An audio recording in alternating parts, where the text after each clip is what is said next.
رسول اللہ صلی اللہ علیہ وآلہ وسلم نے فرمایا کہ حضرت جبرائیل علیہ السلام نے مجھ سے کہا کہ اے محمد صلی اللہ علیہ وآلہ وسلم، جو شخص اپنی زندگی میں ایک بار بھی یہ کلمات پڑھ کر دعا کرے گا، اللہ رب العالمین اسے قیامت کے دن اس طرح اٹھائے گا کہ اس کا چہرہ نور سے جگمگائے گا جیسے چاند کی 14ویں رات کا چاند ہو، یہاں تک کہ لوگ یہ سمجھیں گے کہ یہ نبی یا کوئی فرشتہ ہے۔ اللہ کے حکم سے ایک فرشتہ اعلان کرے گا کہ یہ بندہ جنت میں بغیر حساب و عذاب کے داخل ہوگا اور وہ پل صراط پر بجلی کی طرح گزرے گا، چاہے اس کے گناہ اتنے زیادہ ہوں کہ وہ بارش کے قطرے یا درختوں کے پتے کی تعداد کے برابر ہوں، اور اللہ اسے 1000 حج و عمرہ کے مقبول ثواب کا اجر دے گا۔ اگر یہ کلمات آگ پر پڑھے تو وہ بجھ جائے گی، اور اگر یہ پہاڑ پر پڑھے تو وہ ریزہ ریزہ ہو جائے گا، حتیٰ کہ اگر کوئی 7 مرتبہ یہ کلمات پڑھے اور اس پر بہت ساری قضا نمازیں ہوں جن کی تعداد بھی وہ خود نہ جانتا ہو،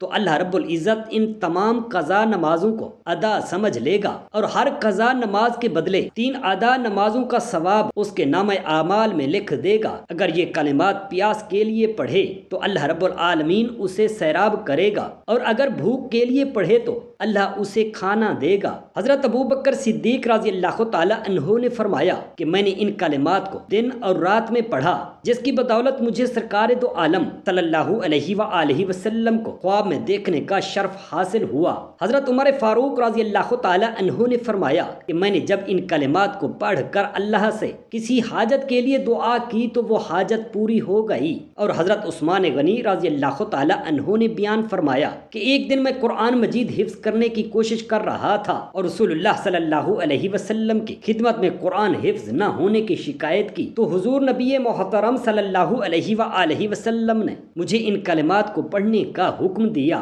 میں نے ویسا کیا اور اللہ کی مدد سے قرآن مجید مجھے حفظ ہو گیا۔ حضرت علی کرم اللہ وجہہ نے فرمایا کہ میں جب بھی دشمن کے مقابلے میں اترتا تو ان کلمات کو یقین کے ساتھ پڑھتا، اللہ تعالیٰ میری مدد فرماتا اور مجھے فتح عطا فرماتا۔ یہ کلمات رب کریم کی عظمت اور توحید کا اعلان ہیں، جو دل میں اتر جائیں تو خوف اور شکست باقی نہیں رہتی۔ یہ کلمات ہیں: بسم اللہ الرحمن الرحیم، السلام علیکم ورحمۃ اللہ۔ محترم ناظرین، حضرت علی کرم اللہ وجہ الکریم نے اپنے ایک پر اثر خطبہ میں فرمایا، اے لوگو، میں تمہیں اللہ سے ڈرنے کی اور دنیا سے بے رغبتی کی وصیت کرتا ہوں، کیونکہ دنیا تمہیں چھوڑنے والی ہے، لیکن تم ہو کہ اسے تھامنے پر تلے ہو۔ یہ تمہارے جسموں کو بسیدہ کر رہی ہے، مگر تم اس میں فائدے کی تلاش میں ہو۔ تمہاری مثال اس مسافر کی سی ہے جو دنیا کی منزلوں سے گزرتے ہوئے آخرت کے لیے زاد راہ اکٹھا کرنے آیا ہو۔ جیسے مسافر سفر میں کبھی سکون نہیں پاتا اور دن رات منزلوں کی طرف بڑھتا ہے، ویسے ہی ہمیں بھی اس دنیا کو ایک مسافر خانہ سمجھ کر اعمال صالحہ کے ذریعے آخرت کی طرف بڑھتے رہنا چاہیے۔ کتنے ہی لوگ ایسے ہیں جن کی موت قریب آ چکی ہے، اور کچھ ایسے بھی ہیں جن کے پاس زندگی کا صرف ایک دن باقی رہ گیا ہے۔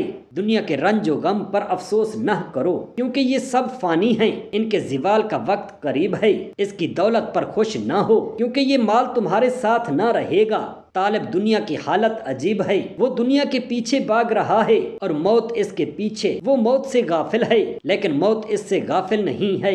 حضرت عبداللہ بن عباس رضی اللہ تعالی عنہما سے روایت ہے کہ نبی کریم صلی اللہ علیہ وآلہ وسلم نے فرمایا، جس رات مجھے معراج کا شرف حاصل ہوا، اس سفر میں ایک مقام پر نہایت خوشبودار ہوا چلی۔ میں نے حضرت جبرائیل علیہ السلام سے پوچھا، یہ کیسی خوشبو ہے؟ تو انہوں نے بتایا کہ یہ خوشبو فرعون کی بیٹی کی خادمہ اور اس کی اولاد کی ہے۔ میں نے فرمایا، کیا آپ مجھے اس کا واقعہ کی تفصیل بتائیں گے؟ تو حضرت جبرائیل علیہ السلام نے بتایا کہ وہ خادمہ ایک دن فرعون کی بیٹی کے بال سنوار رہی تھی کہ اچانک کنگھی اس کے ہاتھ سے گر گئی۔ اس نے بسم اللہ الرحمن الرحیم کہہ کر اسے اٹھایا تو فرعون کی بیٹی نے حیرت سے پوچھا، کیا تو میرے والد کے نام سے کچھ پڑھ رہی تھی؟ اس خادمہ نے جواب دیا، نہیں، بلکہ میرا اور تیرا رب صرف اللہ ہے۔ فرعون کی بیٹی نے کہا کہ میں یہ بات اپنے والد کو بتاؤں گی۔ اس خادمہ نے کہا، ضرور بتائیے۔ چنانچہ فرعون کو خبر دی گئی۔ اس نے خادمہ کو دربار میں بلایا اور کہا، کیا میرے سوا بھی تیرا کوئی رب ہے؟ خادمہ نے جواب دیا ہاں، میرا اور تمہارا سب کا رب اللہ ہے۔ فرعون یہ سن کر غضبناک ہوا، اس نے تانبے کی ایک دیگ تیار کروائی اور اسے آگ سے خوب دہکایا، پھر حکم دیا کہ خادمہ اور اس کی اولاد کو اس میں پھینک دیا جائے۔ خادمہ نے عرض کیا مجھے ایک التجا ہے۔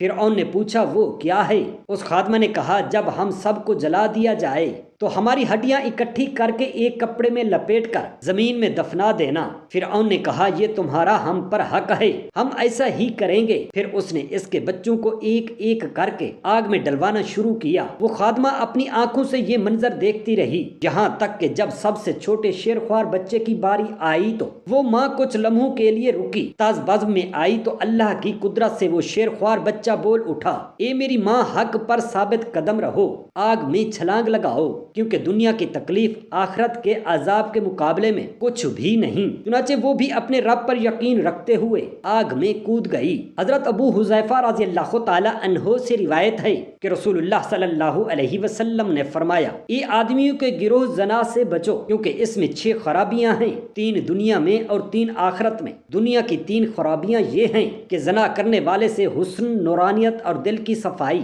اٹھا لی جاتی ہے۔ دوسری یہ کہ فکر و محتاجی اس پر مسلط ہو جاتی ہے۔ تیسری یہ کہ اس کی عمر گھٹ جاتی ہے۔ اور آخرت کی 3 سزائیں یہ ہیں کہ اللہ تعالیٰ کا شدید غضب نازل ہوتا ہے، سخت حساب لیا جاتا ہے اور آخر کار دوزخ کا دردناک عذاب مقدر ہو جاتا ہے۔ قرآن مجید میں اللہ تعالیٰ نے حکم دیا ہے کہ اے محمد صلی اللہ علیہ وآلہ وسلم مومن مردوں سے کہہ دو کہ اپنی نگاہوں کو نیچی رکھیں اور اپنی شرم گاہوں کی حفاظت کریں، یہی ان کے لیے زیادہ پاکیزہ ہے۔ بے شک اللہ ان کے اعمال سے باخبر ہے۔ اور مومن عورتوں سے کہہ دو کہ وہ بھی اپنی نظریں نیچی رکھیں اور اپنی عصمت کی حفاظت کریں۔ جان لو کہ دل آنکھ کا تابع ہوتا ہے، جب آنکھ قابو میں نہ ہو تو دل کو قابو میں رکھنا مشکل ہو جاتا ہے، جب آنکھ بہک جائے تو دل کی پاکیزگی خطرے میں پڑ جاتی ہے، اور جب دل بے قابو ہو جائے تو شرمگاہ کی حفاظت دشوار ہو جاتی ہے۔ قرآن کریم نے عورتوں کو یہ بھی سکھایا کہ وہ بیگانہ مردوں سے نرم لہجے میں بات نہ کریں کہ کہیں دلوں میں برے خیالات پیدا نہ ہوں، اور عورتوں کو اپنی زینت ظاہر کرنے سے بھی منع فرمایا گیا تاکہ مردوں کے دل میں خواہش نہ جاگے، حتیٰ کہ زمین پر پاؤں مارنے سے بھی منع فرمایا تاکہ پازیب وغیرہ کی آواز سے پوشیدہ زینت ظاہر نہ ہو جائے۔ مقصد یہ ہے کہ ہر وہ چیز جس سے فتنہ پیدا ہو سکتا ہے اس سے بچا جائے۔ بیگانہ عورت کی طرف شہوت بھری نگاہ ڈالنا یا چھونا مرد کے لیے جس طرح ممنوع ہے، ویسے ہی عورت کے لیے بھی عورت کی طرف شہوت سے دیکھنا یا چھونا ممنوع ہے۔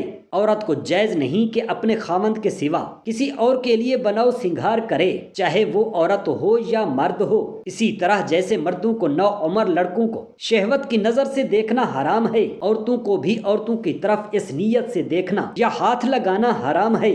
دین و دنیا کے نقصان کا سبب مرد اور عورت کا آپس میں فتنہ میں پڑنا ہے، کیونکہ مرد و عورت کے بیچ فطری فرق ہے اور بہت سی رکاوٹیں حائل ہیں، لیکن عورت اور عورت کے درمیان یکسانیت کی وجہ سے فتنہ زیادہ قریب ہے، اس لیے یہاں زیادہ احتیاط لازم ہے۔ اسی لیے عورتوں کو عورتوں کی طرف شہوت کی نگاہ یا مس کرنے سے سختی سے منع کیا گیا ہے۔ بیعت کی 5 شرط میں بہتان اور جھوٹ سے بچنے کا حکم ہے، کیونکہ عورتوں میں یہ بری عادت زیادہ پائی جاتی ہے اور جھوٹ ہر مذہب میں حرام ہے۔ بہتان اور افتراء سے مومن کو اذیت پہنچتی ہے اور زمین پر فساد کا موجب بنتی ہے، جو اللہ کو سخت ناپسند ہے۔ سرود و موسیقی سے بھی بچنے کا حکم ہے، کیونکہ یہ لہو و لعب میں داخل ہے، اور حدیث کریمہ میں آیا ہے کہ موسیقی زنا کا جادو ہے۔ غیبت، چغلی اور مومن کو ایذا دینے سے بھی سختی سے منع کیا گیا ہے۔ بدشگونی لینے کا اعتبار نہ کریں، نہ کسی کے مرض سے دوسرے کو بیماری لگنے کا عقیدہ رکھیں، نہ کہنوں نجومیوں کی باتوں پر ایمان لائیں، نہ ان سے غیبی امور پوچھیں، کیونکہ شریعت نے ان سے سختی سے منع فرمایا ہے۔ نہ خود جادو کریں اور نہ کسی جادوگر کے پاس جائیں، کیونکہ جادو کھلا کفر ہے اور ایمان کے بالکل خلاف ہے۔ یہاں تک کہ حدیث مبارک میں آیا ہے کہ جب تک انسان مومن رہتا ہے اس سے جادو صادر نہیں ہوتا، جب ایمان نکل جاتا ہے تو جادو ممکن ہو جاتا ہے۔ گویا جادو اور ایمان ایک دوسرے کی ضد ہیں، اس لیے عورتوں کو ان تمام امور سے بچنا لازم ہے، اور جو عورتیں ان سب شرائط کو دل سے قبول کریں اور ان پر عمل کریں تو وہ بیعت میں داخل ہو کر کر ان برکتوں کی حقدار ہو جاتی ہیں جن کی دعا نبی کریم صلی اللہ علیہ وسلم نے ان خواتین کے لیے فرمائی تھی جب انہوں نے یہ شرط قبول کی تھی۔ نبی کریم صلی اللہ علیہ وآلہ وسلم نے ارشاد فرمایا کہ حضرت جبرائیل علیہ السلام میرے پاس تشریف لائے اور فرمایا اے محمد صلی اللہ علیہ وآلہ وسلم، جو بندہ اپنی پوری زندگی میں ایک مرتبہ ان مخصوص بابرکت کلمات کو پڑھ کر اللہ سے دعا کرے تو قیامت کے دن اسے اس حال میں اٹھایا جائے گا کہ اس کا چہرہ 14ویں رات کے چمکتے چاند کی مانند نور سے جگمگا رہا ہوگا،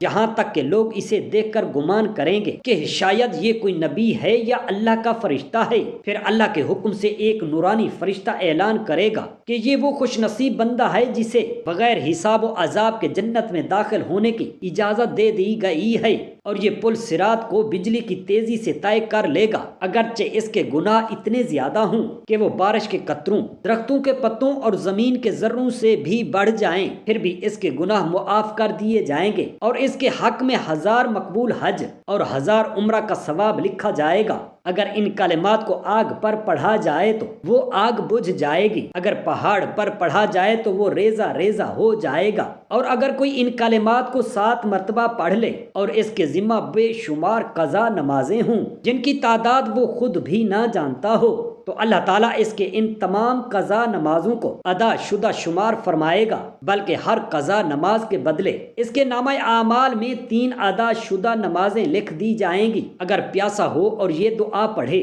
تو رب تعالیٰ اسے سیراب فرما دے گا، اور اگر بھوکا ہو تو اسے اپنے خزانوں سے بے شمار رزق عطا فرمائے گا۔ حضرت ابوبکر صدیق رضی اللہ تعالیٰ عنہ فرماتے ہیں کہ جب میں نے ان کلمات کو دن اور رات میں پڑھا تو مجھے نبی کریم صلی اللہ علیہ وآلہ وسلم کی زیارت خواب میں نصیب ہوئی۔ حضرت عمر فاروق رضی اللہ تعالیٰ عنہ فرماتے ہیں کہ جس حاجت کے لیے بھی میں ان کلمات کو پڑھ کر دعا مانگی، اللہ تعالیٰ نے وہ دعا قبول فرمائی اور کوئی حاجت رد نہ ہوئی۔ حضرت عثمان غنی رضی اللہ تعالیٰ عنہ فرماتے ہیں کہ میں قرآن کریم یاد کرنے کی کوشش کر رہا تھا، لیکن مجھے حفظ میں دشواری پیش آ رہی تھی، تو میں نے سرکار دو عالم صلی اللہ علیہ وآلہ وصحبہ وسلم کی بارگاہ اقدس میں شکایت کی تو آپ صلی اللہ علیہ وسلم نے مجھے ان کلمات کو پڑھ کر اللہ سے دعا کرنے کا حکم دیا۔ چنانچہ میں نے ویسا ہی کیا اور اللہ تعالیٰ نے مجھے قرآن مجید حفظ کروا دیا۔ حضرت علی کرم اللہ وجہہ نے فرمایا کہ میں جب بھی دشمن کے مقابلے میں اترتا تو ان کلمات کو یقین کے ساتھ پڑھتا، اللہ تعالیٰ میری مدد فرماتا اور مجھے فتح عطا فرماتا۔ یہ کلمات رب کی عظمت اور توحید کا اعلان ہیں، جو دل میں اتر جائیں تو خوف اور شکست باقی نہیں رہتی۔ وہ کلمات یہ ہیں: بسم اللہ الرحمن الرحیم، لا الہ الا اللہ الملک الحق المبین، لا الہ الا اللہ الحکم العدل المتین، وربنا آباؤنا الاولون، لا الہ الا انت سبحانک انی کنت من الظالمین، لا الہ الا اللہ وحدہ لا شریک لہ، لہ الملک ولہ الحمد یحیی ویمیت وہو حی دائما ابدا، لا یموت بیدہ الخیر، الیہ المصیر وہو علی کل شیء قدیر۔ حضور نبی کریم صلی اللہ علیہ وآلہ وسلم نے فرمایا، یہ دعا حضرت جبرائیل علیہ السلام نے تجویز فرمائی، اور اللہ تعالیٰ فرماتا ہے، اے ابن آدم، جب تو میرے کلام کی تسبیح کو یقین اور اخلاص کے ساتھ پڑھتا ہے تو میں اس کا صلہ ضرور دیتا ہوں، اور ایسا صلہ دیتا ہوں جو حق کے ساتھ ہوتا ہے۔ یہ کلمات نہ صرف تیرے گناہوں کی ڈھال بنتے ہیں بلکہ تیرے دل کو روشنی عطا کرتے ہیں اور تیری زبان کو ذکر میں مشغول رکھتے ہیں۔ جو قرآن کے ان نورانی الفاظ کو یقین کے ساتھ پڑھتا ہے اس کے دل سے وسوسے دور ہوتے ہیں، شیطان دور بھاگتا ہے اور رحمت قریب آتی ہے۔ یہ وہی کلام ہے جس سے فرشتے محبت کرتے ہیں اور زمین و آسمان میں برکتیں نازل ہوتی ہیں۔ یا اللہ، ہمیں اپنے کلام کا سچا یقین عطا فرما، ہماری زبانوں کو تیری تسبیح سے آباد فرما اور ہمارے دلوں کو اپنے نور سے روشن فرما۔ آمین یا رب العالمین۔ جزاک اللہ خیرا کثیرا۔